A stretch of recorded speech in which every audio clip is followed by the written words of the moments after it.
Good morning, YouTube. Freddie Cardona here. In this edition of Driving in the News, I wanted to show you something, and it's one of the things that inspired me to do the Driving in the News video. And here's a old-time radio player, which is an app on the App Store or the Play Store. And basically they show, or they have old episodes of serials, you know, like soap operas, crime shows and stuff. So let me give you a quick snippet here.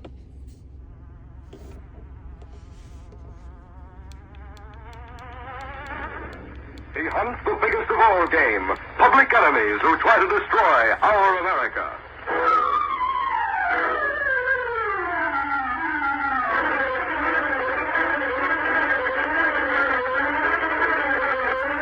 Let me move it up a little bit. This is one of my investigators. Joe, meet the man you've been investigating for me. Larry Stacy. Hi, wise guy. Hey, what is this?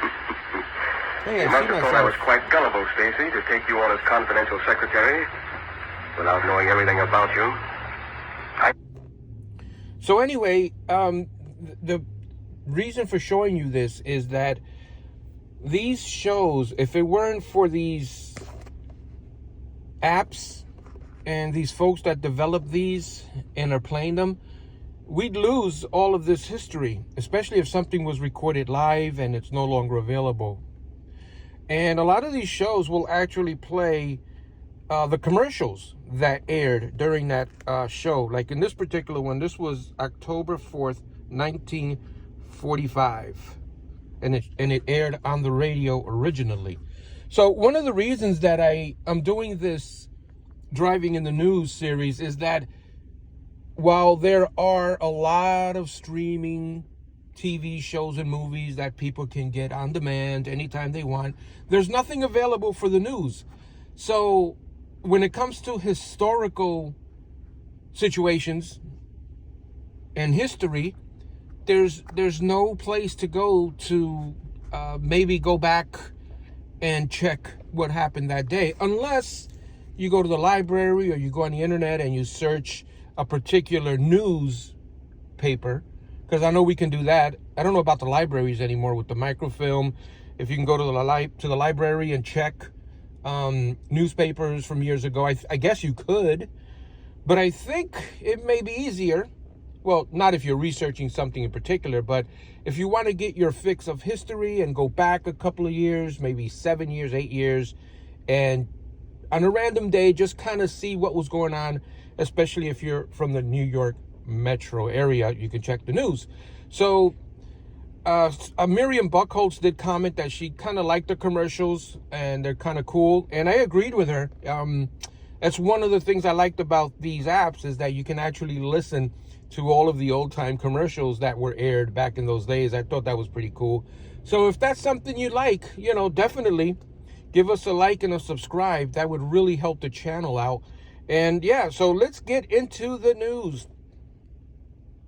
WINS, WINS-FM and HD1 New York. This is Lin-Manuel Miranda. You're listening to 1010 Wins on 92.3 FM. Always live on the free Odyssey app. 1010 Winds AccuWeather, so good. Sunny today, nice and warm, 70 degrees. Clear, 53 in the city tonight, 40s in some of the suburbs. And then tomorrow and Friday, some patchy fog in the morning in the burbs. Otherwise, sun and clouds, still mild. 65 tomorrow, 70 on Friday, 72 on Saturday, and maybe 74 for Marathon Sunday. More people get their news from 1010 Winds than from any other radio station in the nation. Phil Pilato's our service aide. Eileen LaPalmer is the writer. Justin Schrager, the editor. I'm Susan Richard. All news, all the time.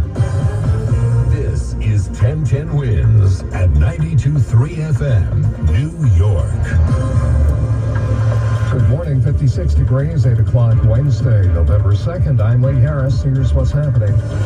Investigators say they know who shot and wounded 2 cops in Newark yesterday. Now they just have to find him. They're hoping the public will help. In Brooklyn, cops shot a man armed with a machete and a kitchen knife after he ran at a police lieutenant. President Biden hits the campaign trail for Democrats in Florida while his predecessor drops more hint that he would like a rematch in 2 years. The Chief Justice of the U.S. Supreme Court blocks a House committee from getting its hands on the former president's tax returns, at least for now. And a Harvard professor will be by with some helpful hints on how you can improve your odds of winning tonight's $1.2 billion Powerball jackpot. Sports, the Nets fired coach Steve Nash, then lost to the Bulls. The Rangers, Islanders, and Devils won. Philly now up 2-1 in the World Series. 10-10 Winds AccuWeather. Pretty good for November. Lots of sun. We'll have a high of 70 in Midtown.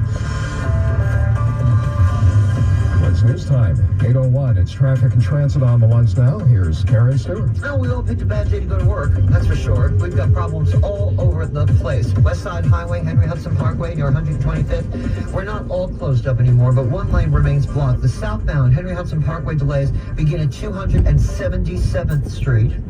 And the northbound delays begin somewhere in the low to mid 80s, like right around 84th Street. This is all getting to 125th. It's a big mess. The southbound Hudson, the Bronx, is also messy near Co-op City. There we have an accident. That's the reason for it. Police activity in Queens has closed Hillside Avenue both ways at Francis Lewis Boulevard. Here's what you need to know about the bridges and tunnels. It's 45 to an hour inbound at the Holland, Lincoln, and the GW Bridge. I'm just the messenger.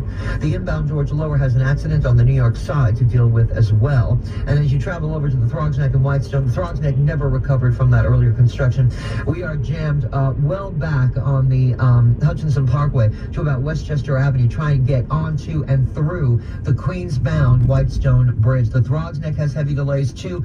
In between the two, I'd say they're pretty equal at this point. Alternate side parking rules and regulations are in effect today, citywide. Traffic and transit this time around sponsored by Amtrak. Avoid the hassles of travel when you ride Amtrak. Long lines, no airplane mode, middle seats, never heard of them. Get to your destination the relaxing and easy way, just at Amtrak Away. Book now at Amtrak.com. Traffic and transit every 10 minutes on the ones. I'm Karen Stewart, 1010 Winds on 92.3 FM. Investigators know who they're looking for in the shooting of 2 police officers in Newark yesterday. Now they just have to find him. They're hoping the public will help with this, as Glenn Schuck reports from Newark this morning. The question is, where is 30-year-old suspect Kendall Howard of East Orange? Where is he hiding? Well, apparently not in this immediate area any longer, as there is no longer any police presence or lockdown near this apartment complex at Chancellor Street and Van Velser Place. It's here where these 2 officers were shot at close range and taken over to University Hospital. An update from Mayor Ross Baraka. One officer was shot in his leg, experienced a small fracture in his leg as well. Another officer was shot I guess grazed his neck, went into his shoulder. He went into surgery. He's going to be okay. Both of the officers are stable. The cops had come here to this location to speak to Howard about his possible involvement with the shooting from last week in the area. Howard is considered armed and dangerous. Glenn Schuck, 1010 Winds on 92.3 FM. The shooting scene here in Newark. Another shooting in Newark yesterday left 3 people wounded. This one occurred around 7 p.m. at South Orange Avenue and South 9th Street near the Reservoir Towers apartments. A 6-year-old girl was among the wounded. She and 2 men were taken to University Hospital. They're all expected to survive. Neighbor Melinda Hamlet has had enough of this. This madness has to stop. Like, I'm asking the mayor, and I'm asking you, Mr. Mayor, put a stop to this, man, because it has to stop. You need to put your foot down. We need you out here, bro. Put a stop to this. No word yet on who shot the little girl and the 2 men or why. Cops in Brooklyn encountered a man armed with a machete and a kitchen knife. They told him to drop the weapons. He did not, so this morning he's in the hospital with gunshot wounds, as Samantha Liebman reports from Brooklyn this morning. The suspect, 30-year-old James Zola, now facing a slew of charges, including attempted assault of a police officer after an NYPD lieutenant was called to his New Lots Avenue home for several incidents. He assaulted one of his own family members, and just prior to police arrival, we learned that this male also threatened one of his neighbors with the machete. NYPD Chief of Patrol Jeffrey Matry says in between he headed to Court Street seeking help from a woman sources say is a mental health care worker. He assaulted a female, 58-year-old female. She has some substantial injuries, contusions to the face, swelling to the face, pretty bad.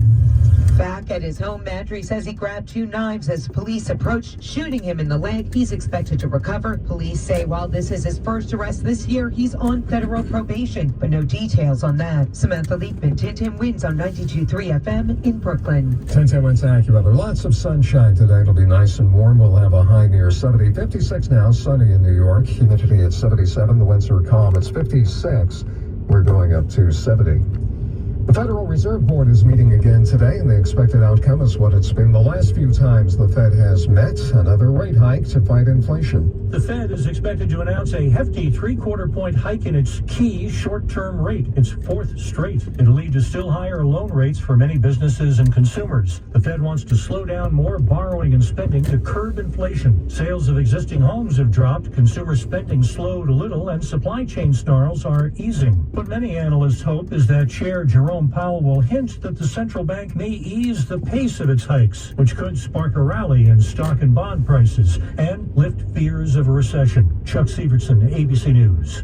In Brazil, President Jair Bolsonaro has not actually conceded, but his administration has indicated a willingness to hand over power to former and now newly elected President Lula da Silva.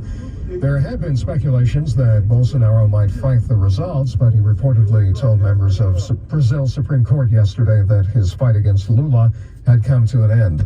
Lula will take office on January 1st. How much he will be able to accomplish is being debated since Bolsonaro's allies remain in control of the Brazilian Congress. In Israel, it appears former Israeli Prime Minister Benjamin Netanyahu will be getting his old job back with 80% of the vote counted. His Likud party and its allies on the right appear to have a stable majority in the Knesset. Netanyahu is still facing corruption charges, but his partners in the Knesset have indicated that they'll help him avoid a conviction. This was Israel's 5th national election in less than 4 years. North Korea fired off some more missiles this morning, but this time the South fired back. South Korea's military said it fired 3 air-to-surface missiles into high seas north of the disputed maritime border between the Koreas. And this was soon after one of North Korea's ballistic missiles flew south of that border for the first time since the Koreas divided. A move that South Korean President Yoon Suk-yeol described as effectively a violation of our territory. Correspondent Alex Jensen in Seoul. These launches come just hours after North Korea, in its typical understated style, warned that it would use nuclear weapons to, quote, get the U.S. and South Korea to pay the most horrible price in history.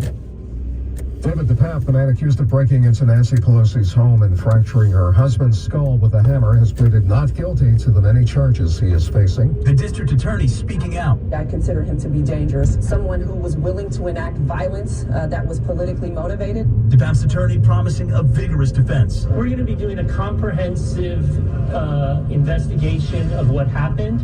We're going to be looking into Mr. DePape, his mental state. Authorities now investigating social media posts the suspect allegedly made, including the false claim that President Biden lost the 2020 election. Correspondent Mola Lengi. Charges against DePape include attempted murder. In Iowa, 2 high school students are on trial for the murder of their Spanish teacher, and prosecutors say they did it because the teacher gave one of the students a bad grade. Willard Miller met with Nohema Graber at Fairfield High School to discuss the grade. Later that day, she was found beaten to death in a park where she took her daily walk. Prosecutors say Miller and co-defendant Jeremy Goodale killed her with a baseball bat and later bragged about it on social media. They were both 16 at the time. The teacher was 66. They're being tried as adults. 56 degrees, it's sunny. We're going up to 70 in Midtown today. Now this, Fisher Center for Alzheimer's Research Foundation honor a loved one with a tribute donation at alzinfo.org. Well, there you have it, guys. The news for November 2, 2022. We have 2 cops, 2 police officers shot in Newark, and a teacher murdered because of a bad grade that she gave to a student. All right, guys, thank you so much for watching, and we'll see you on the next video.